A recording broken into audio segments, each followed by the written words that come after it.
After 10 years of marriage, my wife, Lisa, seemed to grow increasingly contemptuous of me. We had just moved into a larger house, and she found fault with everything, constantly complaining that I didn't love her or care about her anymore. To smooth things over, I planned a surprise for our 10th anniversary. But when she saw it, her face fell. "Where did you get all this money? Have you been secretly stashing away cash behind my back?" Her words were like a bucket of cold water thrown over me. Later, I overheard her saying that, without me, her life would take a quantum leap. At that moment, I felt that this marriage was utterly meaningless. But even if I were to leave, I wouldn't let her get away with everything. With a meager $300 a month job, I was curious to see how her life would leap. "Honey, today is our 10th anniversary. Do you like it?" I looked at Lisa with a smile, gazing at the meticulously arranged anniversary scene before us. She wasn't as thrilled as I had imagined. She looked at me, sullen, without a word. "What's wrong? Don't you like it?" I asked cautiously, then glanced around at everything again. The pink decorations, the candlelight dinner on the table, it was all chosen according to her preferences. Even the crab roe buns on the table were something she had mentioned wanting several times. There was no reason for her to dislike it. "Is there something you're not satisfied with? I can have it rearranged." At this, Lisa's face darkened even more, and she slapped me across the face. "Where did you get all this money? Have you been secretly stashing away cash behind my back?" Seeing her aggressive demeanor, I suddenly felt a mix of emotions.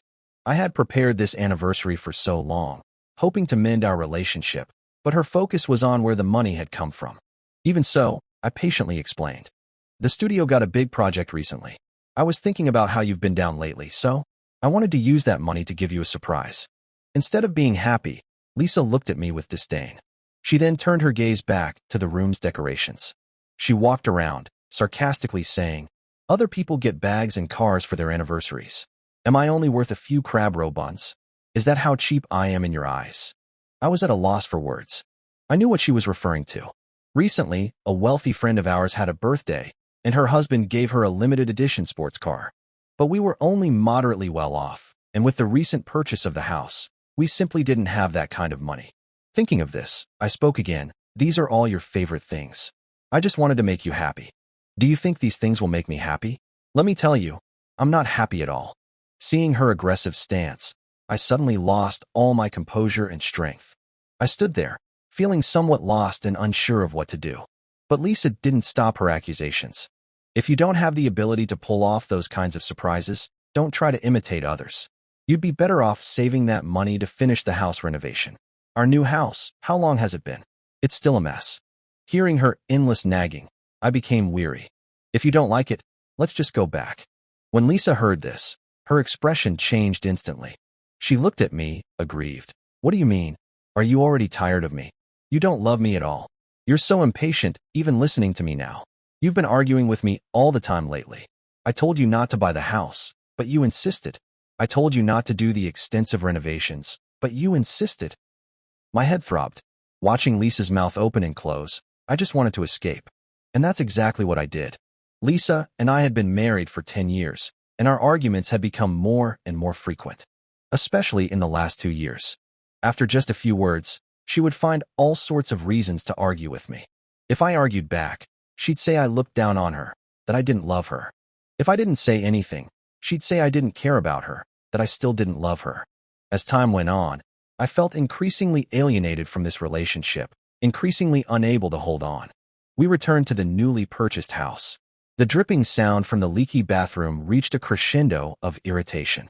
We had bought this house a year ago, but the renovations were still dragging on. Lisa hadn't wanted to move in the first place. But the two of us, plus her parents and her younger brother, all living in a small 3-bedroom apartment, was indeed a bit cramped. We had a huge fight about buying this house. Lisa eventually relented, but she held it against me. This year, when house prices plummeted, she said, "I told you not to buy it." And that completely broke me. But I felt guilty, so I didn't argue. For the renovations, to save money, she had me do anything I could myself, and for the things I couldn't do, she hired distant relatives from her hometown. We didn't save a penny, we suffered plenty, and the house was a disaster. It was barely habitable. To this day, the bathroom still leaked. Those relatives of hers weren't there to work. They spent over 20 days with us, and just before they left, they told us that the plumbing, electricity, and flooring were all done, and they had even put up the wallpaper. Lisa thanked them with a smile. But just 2 days after they left, the water pipes burst. The floor was flooded. I was furious, but Lisa simply said, "If we hadn't bought this house, none of this would have happened. You insisted on buying it, so you're responsible for everything." All our money was in her control, so even if I wanted to take responsibility, I had no funds.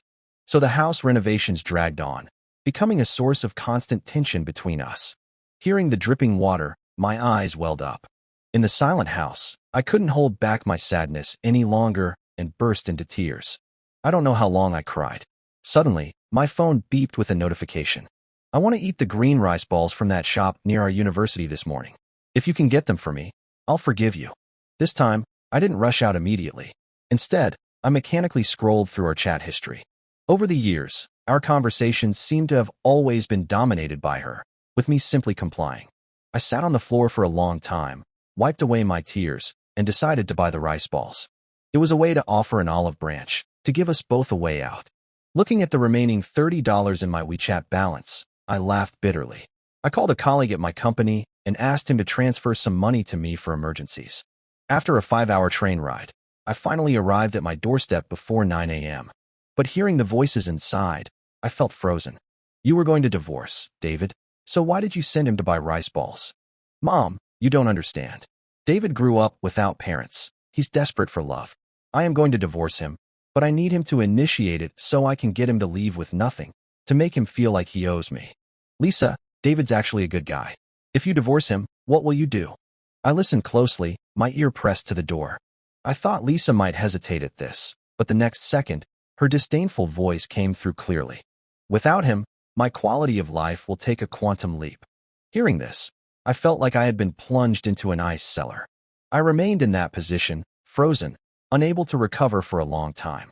Looking at the rice balls in my hand, a bitter smile crept onto my lips. I was the real fool. How ridiculous. I was planning our future, while she was planning to kick me out.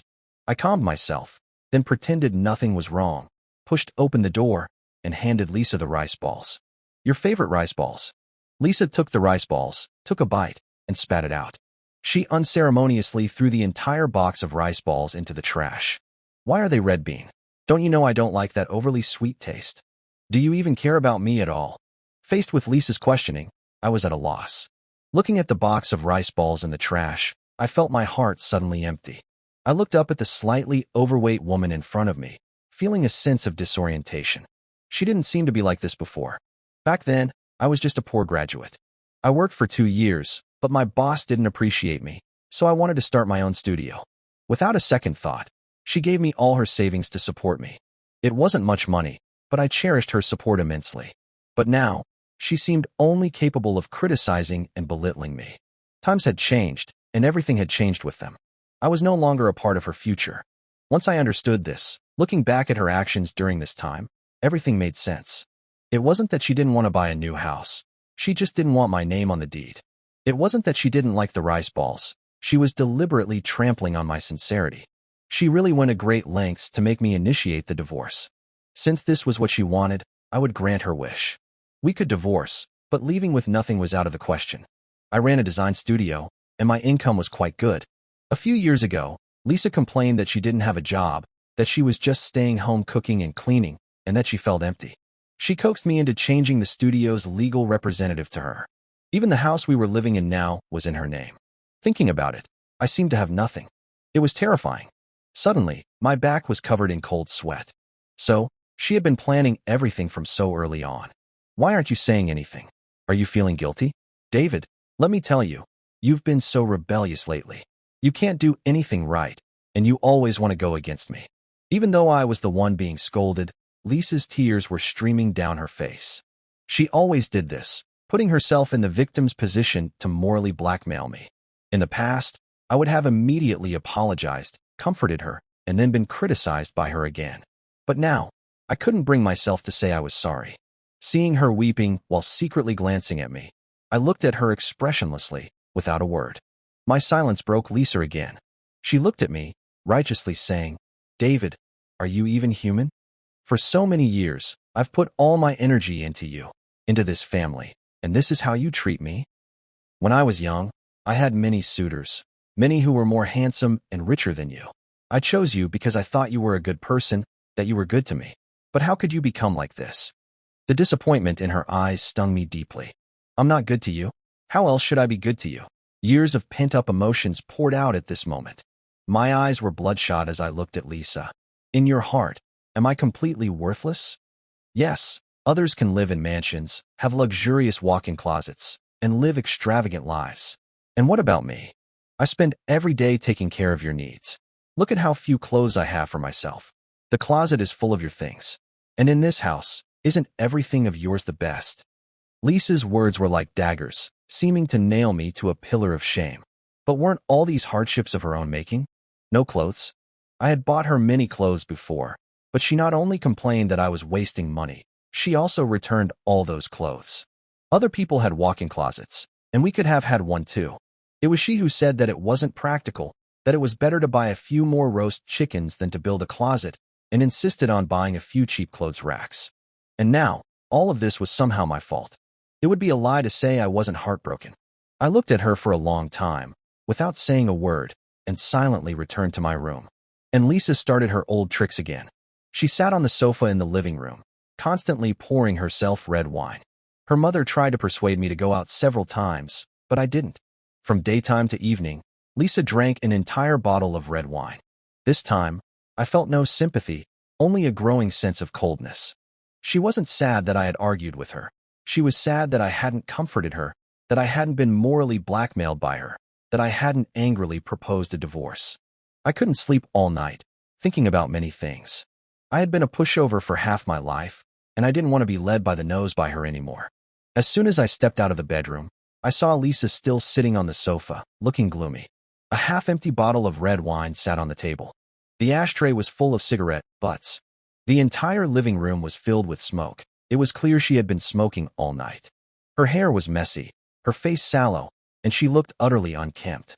But she didn't seem to realize this, instead looking at me resentfully. I ignored her gaze and went straight out. Since she didn't want to live properly, why should I bother trying to appease her? At the company, looking at the legal representative transfer agreement I had signed with Lisa, I fell into deep thought. This contract was a fatal blow to me now. I contacted a lawyer, hoping to find some way out. After doing all this, I received a call from Lisa's mother. Lisa was in the hospital. On the phone, her mother was sobbing uncontrollably, telling me to hurry over. I thought she had gotten sick from drinking and smoking all night. I hung up the phone and rushed to the hospital. In the hospital bed, Lisa had 3 meat dishes and 2 vegetable dishes in front of her, and she was eating with gusto. Seeing her mother's guilty expression, I instantly understood. I had been tricked.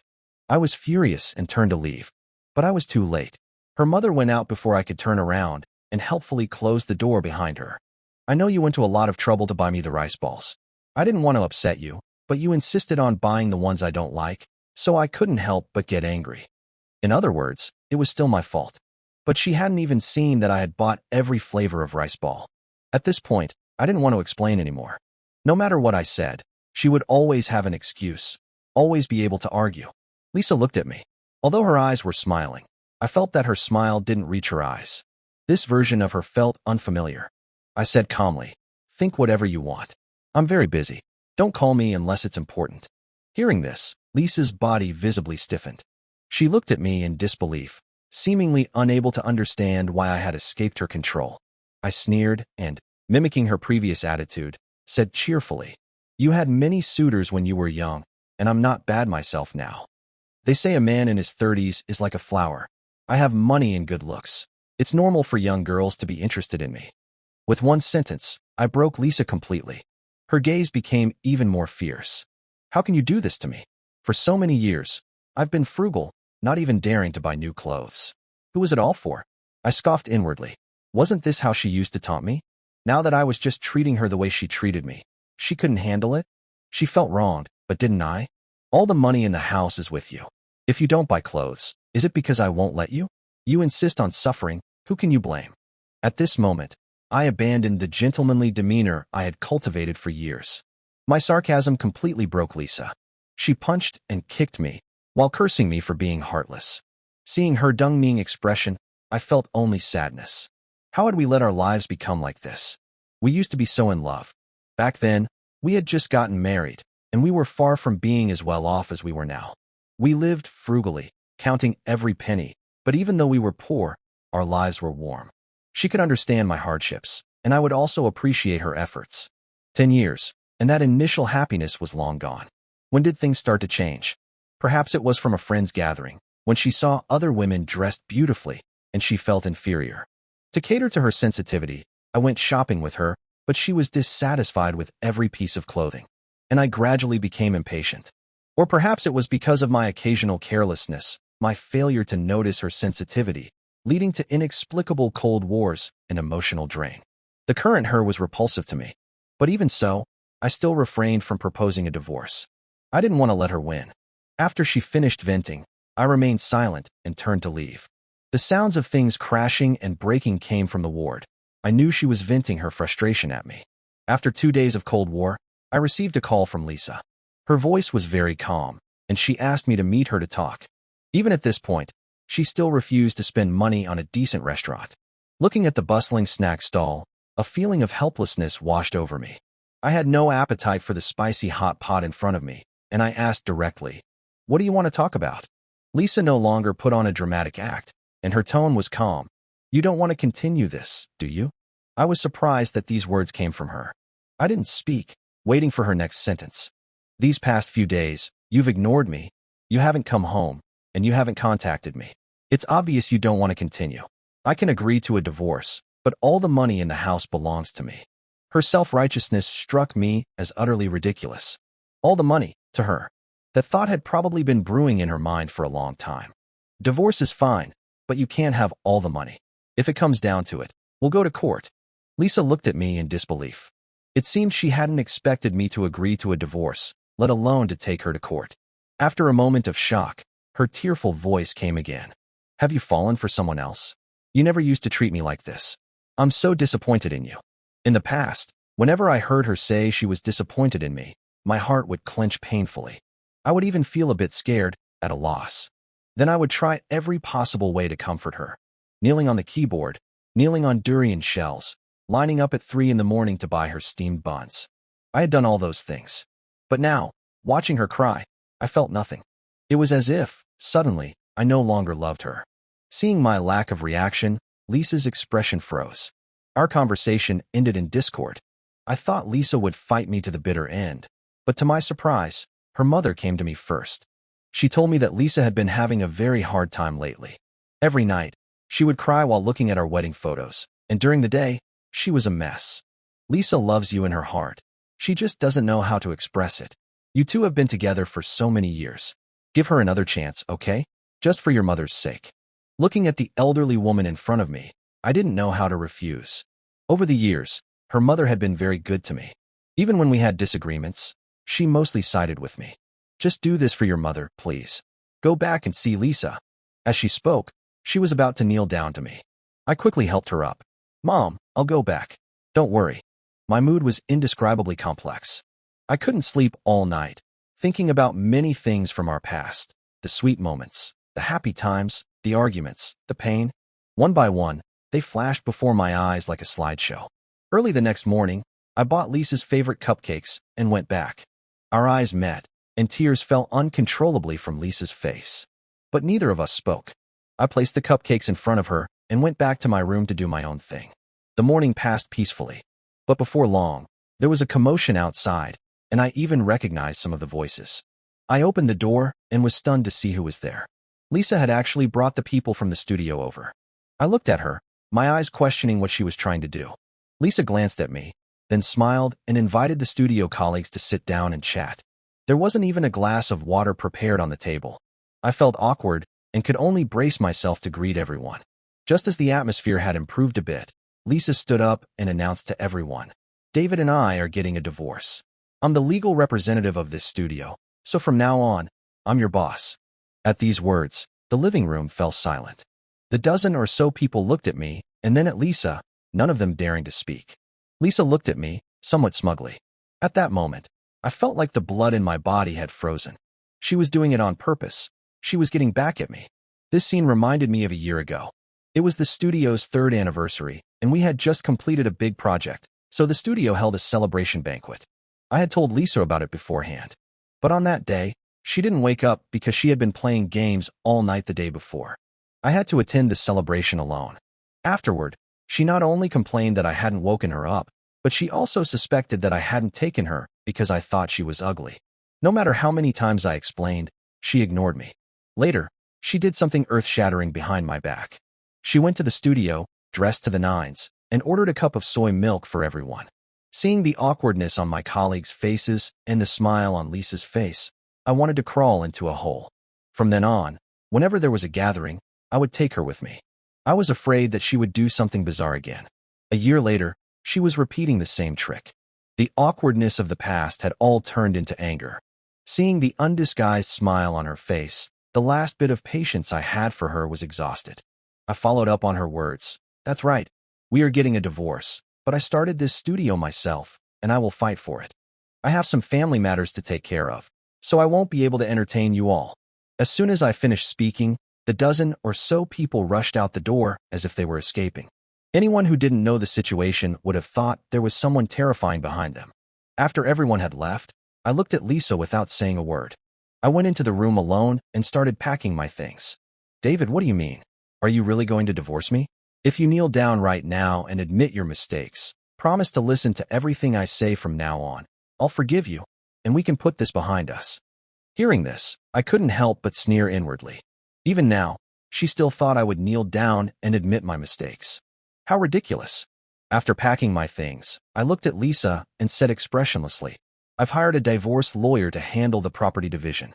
I won't ask for too much, but I won't take nothing either. With that, I pushed Lisa aside and prepared to leave. I had received a text message from my lawyer last night, saying that he was confident about this case. I had been hesitant before, but now, I just wanted to get a divorce as soon as possible and get away from this woman. Seeing my determination, Lisa panicked. She grabbed me, refusing to let go. David, don't you regret this? I sneered, pushed her hand away, and left without hesitation. My lawyer, having received my authorization, quickly went to discuss the divorce with Lisa. But Lisa had no intention of having a proper discussion and simply threw him out. During this time, Lisa called me many times, but I didn't answer. Then she started sending me voice messages on WeChat, cursing me. Her mother even called me specifically to persuade me, but I ignored her. This time, I was determined to get a divorce. We were at a stalemate for a month, and not only did Lisa not agree to the divorce, she even came to my door to make a scene. During this time, I was staying in a hotel near the studio. Lisa brought a group of people and kept banging on my hotel room door. It looked very much like a scene of catching a cheating husband. After sending a message to my lawyer, I opened the door and saw Lisa standing in front of the crowd, looking at me aggressively. David, I'm giving you one last chance. Come back with me, and we'll pretend none of this ever happened. We'll go back to living our lives. I snorted and said expressionlessly, I want a divorce. When Lisa heard this, tears instantly fell. You bastard, you have no heart. I've been with you for so many years, I've lost my youth. I'm getting older, and now you're discarding me. Are you even human? Lisa's outburst was meant to pin me to the pillar of shame as a scumbag. I didn't know the people behind her, but that didn't stop them from pointing fingers at me. Scumbags should die. That's right, look at this guy, he looks shifty-eyed. He doesn't look like a good person. Look at how swollen his wife's eyes are from crying. She must have suffered a lot. Hearing these comments, a nameless anger rose in my heart. I used to think that the talk of victim blaming online was just netizens exaggerating. Now, the knife was cutting into me, and it really hurt. At this point, I wasn't going to put up with it anymore. I looked at Lisa without backing down. I'm not human. We've been married for 10 years. All the money in the house is under your control. The company is in your name. You said you wanted to eat rice balls. I flew to buy them for you. You said you envied other women's husbands buying them new clothes. I immediately took you to the mall. If I'm not human like this, ask them if they can do what I've done. At this point, my eyes couldn't help but redden. I'm a person, not your puppet. For so many years, I've done everything you wanted, and in return, I get endless exploitation. I get tired too. I get weary. Lisa couldn't comprehend my despair at all. She only felt that she had been hurt, and she kept condemning me. Even the people behind her unconsciously took a few steps back, but she didn't seem to notice. Fortunately, my lawyer arrived with the police before she could go completely insane. When Lisa saw the police, she didn't restrain herself, but became even more arrogant. She attacked me and the surrounding police officers indiscriminately. Fortunately, this farce ended quickly, and we were all taken to the police station. It was only then that Lisa finally calmed down. "You can have a divorce, but all the money belongs to me." "Impossible. Then we'll just drag it out. Anyway, all the money is with me. You won't get a penny." At this point, we had completely fallen out. We both hired lawyers and prepared for a protracted battle. In order to win, Lisa spread rumors to relatives and friends that I was a scumbag who had a woman on the side. As a result, some of my colleagues now looked at me with disdain. I had to say, Lisa was really constantly redefining my understanding of her. Whenever this happened, I would be grateful for my decision to get a divorce. My divorce battle with Lisa lasted for nearly half a year. Both sides were exhausted. But fortunately, I ended up getting most of the assets, which was an unexpected bonus. On the day we both signed, Lisa looked at me with eyes like daggers, as if she wanted to slice me to pieces. Fortunately, that was just in her imagination. "David, I'm waiting for the day you regret it and beg me. Let me tell you, without you, I'll be living the high life, eating delicious food, and having a wonderful time. And you probably don't even have the ability to take care of yourself." I didn't take her words to heart. I didn't say a word and left. Whether life is good or not isn't determined by boasting. If I didn't have the ability to take care of myself, then who had been taking care of the house all these years?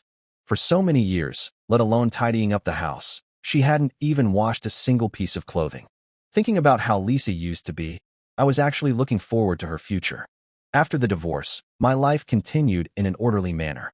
The newly purchased house was allocated to me, and I hired a company to completely renovate it from top to bottom.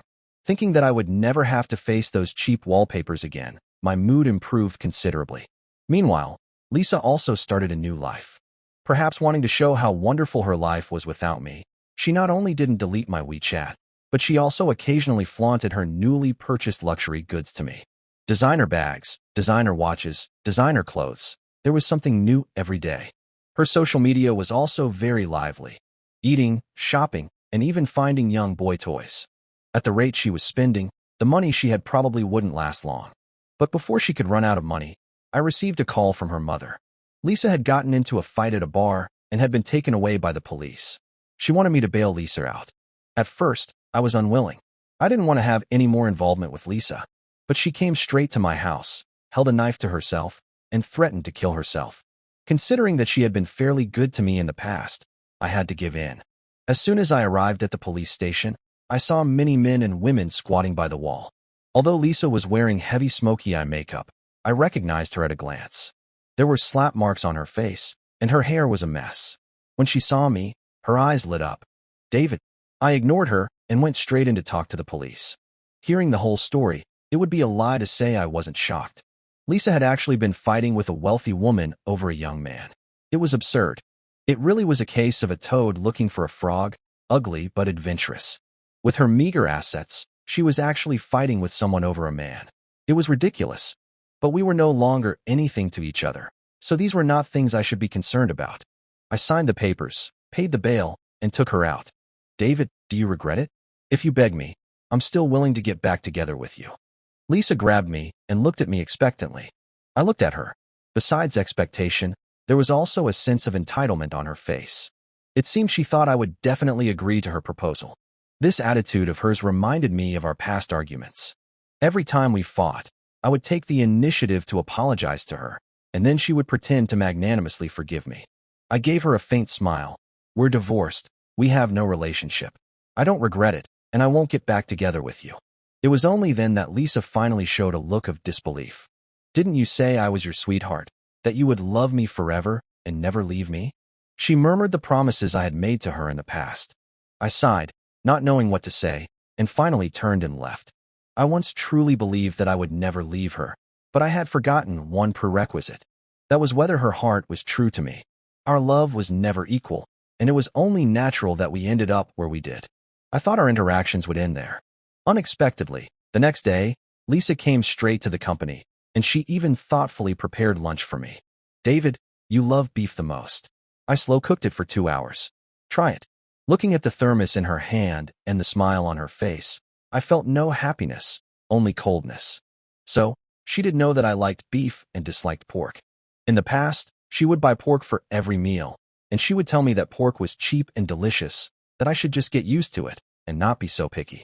It wasn't that she didn't know, and it wasn't that pork was delicious. She was deliberately trying to make me unhappy. How ridiculous. 10 years of marriage, and only after the divorce did she start to care about what I liked. Thinking of this, I couldn't help but laugh self-deprecatingly. But Lisa misunderstood, thinking that I was showing her goodwill.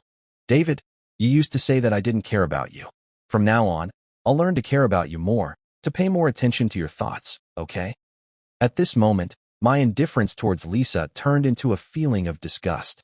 She had done everything she wanted to do, played all she wanted to play. Her money was almost gone, the novelty had worn off, and she looked back and realized that I, this loyal dog, was still pretty good, willing to say a few words to appease her. And then I would continue to serve her for the rest of my life. She really had a high opinion of herself. No one is obligated to wait for her forever. Before, I loved her, so I could indulge her. Now that I no longer loved her, she had no special privileges in front of me. I looked at her and said seriously, I will not remarry you. Don't waste any more time on me. It will only make me feel that my initial choice was absolutely correct. Lisa looked at me, her eyes filled with tears. I looked at her, unmoved. Lisa was stubborn. Even though I had made myself so clear, she still refused to give up. She persevered in trying to please me every day, just like I had once tried to please her. I was different from her. I couldn't enjoy the pleasure of revenge. I only felt annoyance. To avoid her, I chose to go on a business trip to another province. 3 months passed in the blink of an eye. I heard from my colleagues at the studio that Lisa would go to the studio every few days to ask when I would be back. To catch me, she even found a job near the studio. Just as she had said, a little over $300 a month, not even enough for her to buy a single bag. I had seen the photos my colleagues secretly took for me. She was becoming increasingly unkempt. In addition to staying up late and overeating, she was getting fatter, and her complexion was very haggard. She didn't look like someone in her 30s, but more like a woman in her 40s or 50s. Since she wouldn't give up, I had to use my own method to draw a clear line between us. These past few months, my business in the other province had been going very well, and there were more projects here.